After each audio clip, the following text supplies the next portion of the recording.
Production ఆఫీసులో మీకు ఏదైనా ఎక్స్పీరియన్స్ ఎలా ఉండేది?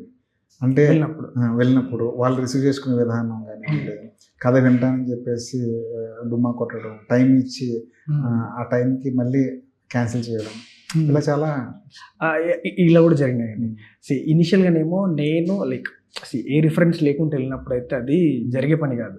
లైక్ యూనో ఈవెన్ అక్కడ ఉన్న మేనేజర్స్ కానీ ఎవరైనా కానీ ఎవరు వినట్లేదమ్మా అది అని చెప్పేసి పంపించేస్తారు. సో తర్వాత మాకేమనిపించింది అని అంటే లైక్ కొన్ని కాంపిటీషన్స్ పెట్టారు అనమాట. ఒక production house, I can't tell their name.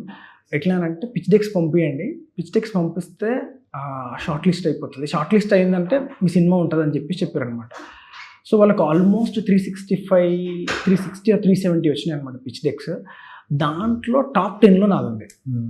So నాకు అనిపించింది అమ్మాయ అని చెప్పేసి. సో ఆ ప్రొడక్షన్ హౌస్కి వెళ్ళిన, పిలిచిర్రు. మళ్ళీ ఏం చేస్తారనంటే లైక్ వెయిట్ చేయాలి. లైక్ అదొక ప్రాసెస్. కథ వినడానికి అదొక 1 month పట్టింది. బట్ స్టిల్ ఏంటంటే నా హోప్ అనేది నేను ఎప్పుడూ వదిలిపెట్టలేదు. ఏదో ఒక రోజు వస్తుంది. ఏంటంటే ఇది కూడా ఒక ఎక్స్పీరియన్స్. సో అక్కడికి అదేమైంది, టాప్ 10లో ఉన్నప్పటికీ కూడా టాప్ 10లో ఉంది. సో అక్కడి నుంచి ఏమైందంటే మళ్ళీ దాంట్లో 5 మాత్రమే చేస్తా ఉన్నారు. 5 అన్నప్పుడు కూడా నన్ను పిలిచారు. 5 పిలిచినప్పుడు నేను వెళ్ళినా ఓకే. తర్వాత గ్రాడ్యువల్లీ ఏమైందనంటే నో రెస్పాన్స్, రావట్లేదు. అక్కడ ఉండే లైక్ స్క్రిప్ట్ డాక్టర్స్ అంటారు కదా, వాళ్ళు కూడా ఏం రెస్పాండ్ అవ్వట్లేదు. నేను నా బాండెడ్ స్క్రిప్ట్ పంపించేసిన. సో చూస్తూ ఉన్నాం. తర్వాత ఒక రోజు లైక్ ఆ మెయిన్ పర్సన్ ఎవరైతే నేను నరేషన్ ఇచ్చినా it's like very big DOP.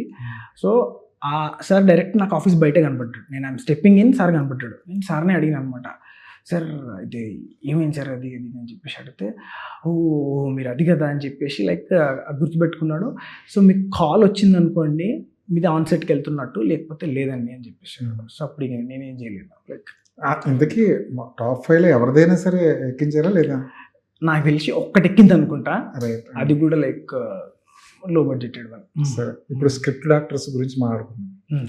మనం చాలా అంటే 2-3 ఏళ్ళు కష్టపడి ఒక కథ రాసుకుని ఒకరి దగ్గరికి వెళ్ళినప్పుడు స్క్రిప్ట్ డాక్టర్స్ పేరు మీద అక్కడ ఏం జరుగుతుంది యాక్చువల్లీ? నాకైతే దీని విషయంలో, సుకుమారి విషయంలో నాకు ఇబ్బంది ఏం జరగలేదు.